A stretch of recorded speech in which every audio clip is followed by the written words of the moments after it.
sangkay, welcome back po sa aking YouTube channel. For today's video ay share ko po sa inyo yung aking paggawa ng braso de Mercedes. Yan. Pero bago po tayo magsimula ay please like at pakishare na rin po ng video ito.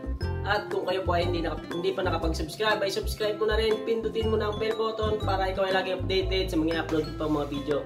Bago tayo magsimula ay shoutout nga pala sa ating sangkay na si Dondon Madriaga na nandyan po ngayon sa London, United Kingdom. At shoutout din kay Sangkay Lindong Eleksyon at sa iyong anak na si Saikri. So yung mga sangkay, shoutout sa inyo. Salamat po sa suporta sa aking YouTube channel. So ngayon sisimulan na po natin ang paggawa ng braso de Mercedes. So ayun ang mga sangkay, bali ang ating first step ay kailangan natin ng 10 itlog at paghihiwalayin muna natin yung ating egg white at saka yung ating egg yolk.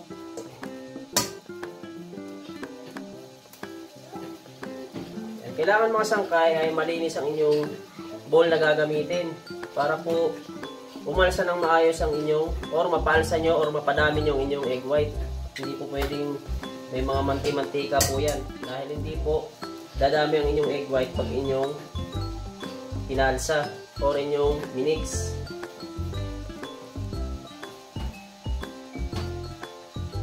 So ayan, bali hiwalay muna natin yung dilaw at saka yung puti. Dahil itong dilaw, ito yung gagamitin natin sa ating palaman. At ito naman puti yung ating nirang. Opo.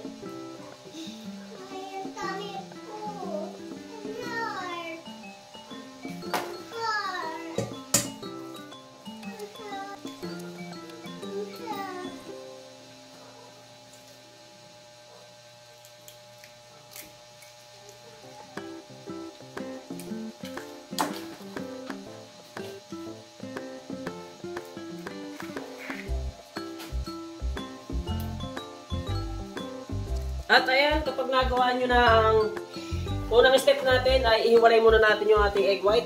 Bali dito muna tayo mag-focus sa ating egg yolk. Gagawin muna nating palaman yung ating egg yolk. So ayan, bali yung ating egg yolk ay durugin muna natin.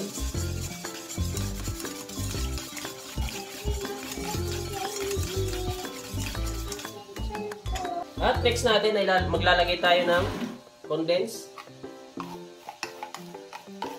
390 grams na condense yung ating ilalagay.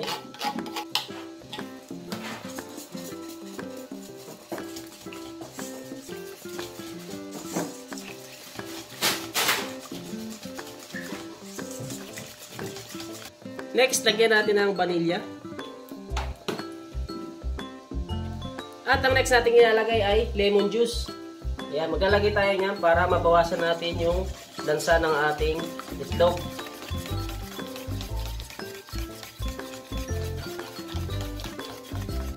At ang ating next step ay lulutuin na natin yung ating palaman. Pag nilagay nyo na yung mga ingredients na aking nabanggit kanina. Kaya nililipat ko lang ng lalagyan. At bali yung apoy na ating gagamitin ay mahina lamang po.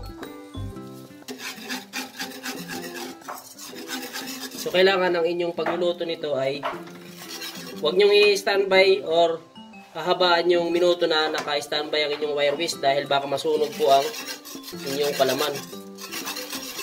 Kaya kailangan continuous po yung inyong paghahalo ng inyong niluluto na palaman. So bali lulutuin natin to hanggang sa lumapot.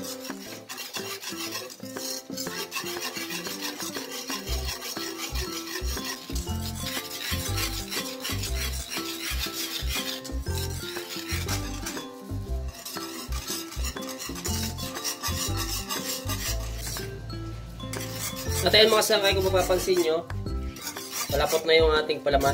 Ayan, hindi nyo pong titigilan sa paghahalo para po hindi masunog yung ilalim ng inyong palaman.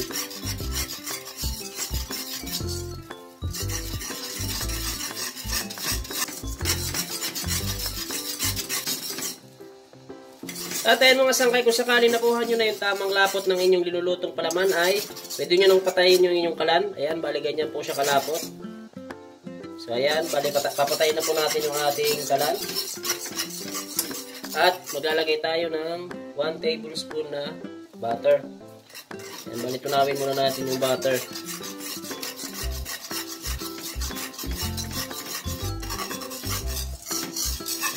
At ayan, kapag nagawa na natin yung ating filling, ay set aside muna natin itong ating palaman ng ating braso de Mercedes at pumunta na tayo sa ating susunod na gagawin. Ang ating next step, bali handa na natin yung ating tray or paglalagyan ng ating mirang. So ayan, bali may pahin ito ng large yung ilalim ng ating tray at maglalagay tayo ng ating sapin.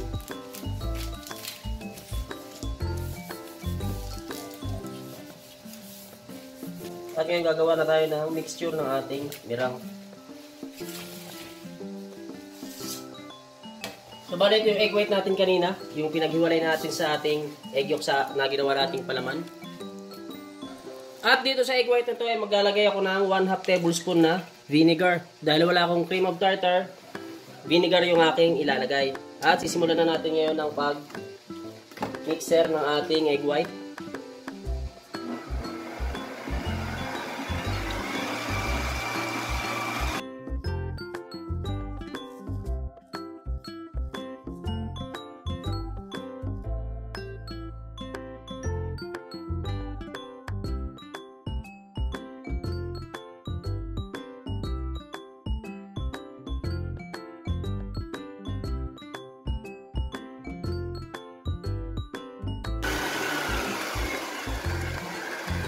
At ay mga sangkay, kung mapapansin nyo, unti-unti nang dumadami or nagbababol na yung ating egg white, ay dahan-dahan po natin ilagay yung ating white sugar. Ayan, dahan-dahan natin ilalagay mga sangkay habang umiikot yung ating mixer.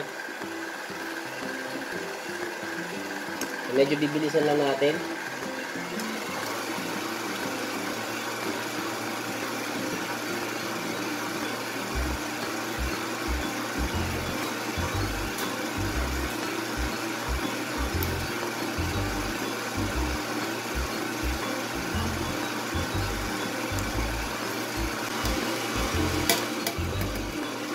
At ayan, kung sakaling nailagay na natin ang ating asukal, ayan, antay na lamang po natin makuha yung tamang pag-mix ng ating egg white. Ayan, bibilisan lamang po natin ng konti yung ating mixer.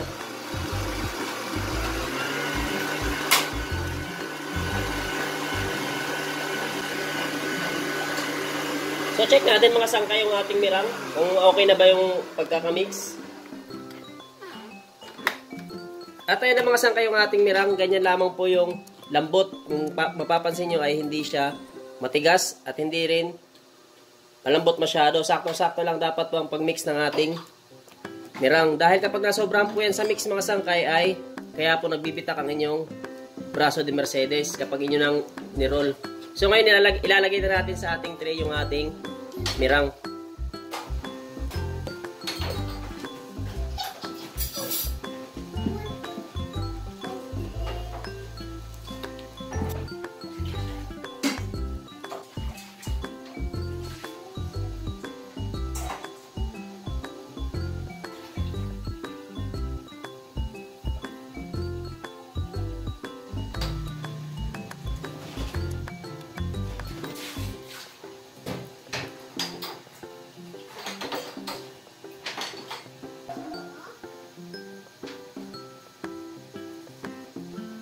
Next, lalagyan lang natin ng style.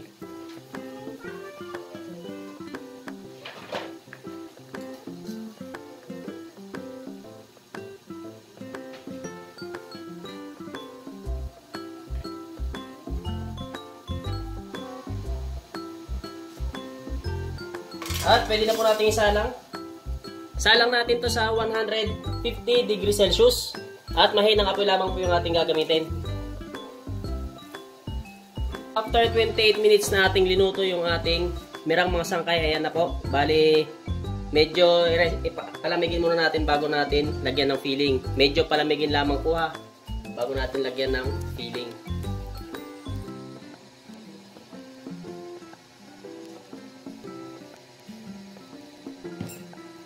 Step mga sangkay, ayan, luto na yung ating mirang, di ba? Kung mapapansin nyo, meron tayong tela. Dito po natin i-roll yung ating braso de Mercedes. So, bali, dito sa tela na to ay maglalagay tayo ng powder sugar.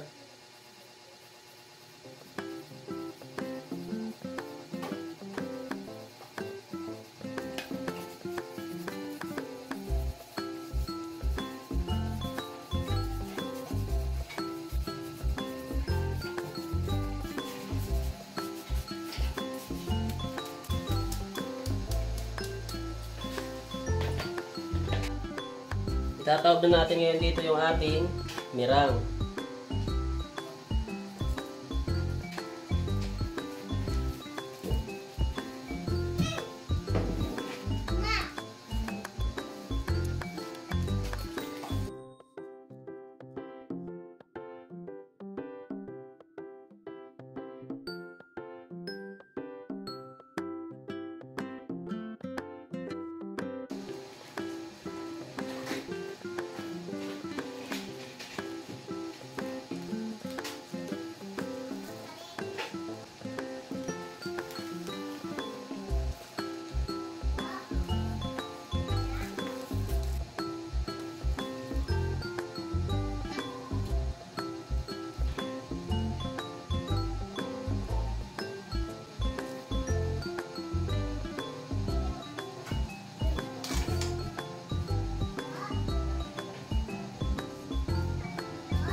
At kapag nilagay nyo na yung palaman ay pwede na nating i-roll.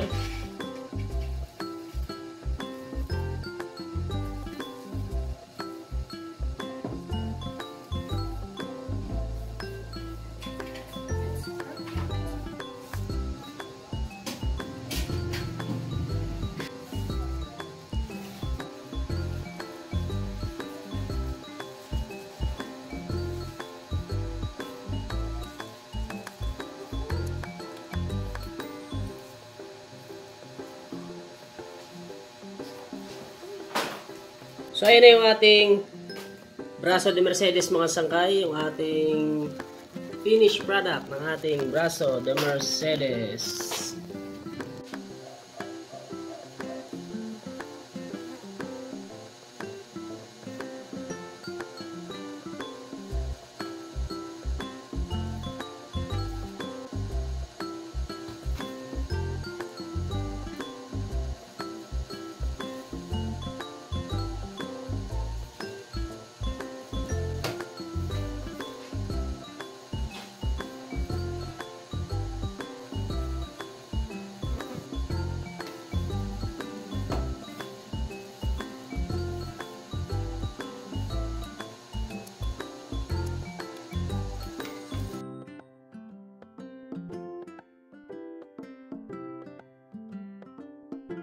Ating finished product ng ating Braso de Mercedes, and sundan nyo lang po yung ating procedure, kaya wala pong crack kahit konti yung ating mirang.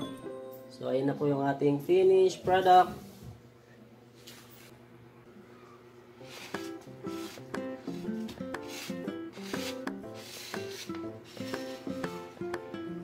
Kaya tapos na yung ating paggawa ng ating Braso de Mercedes.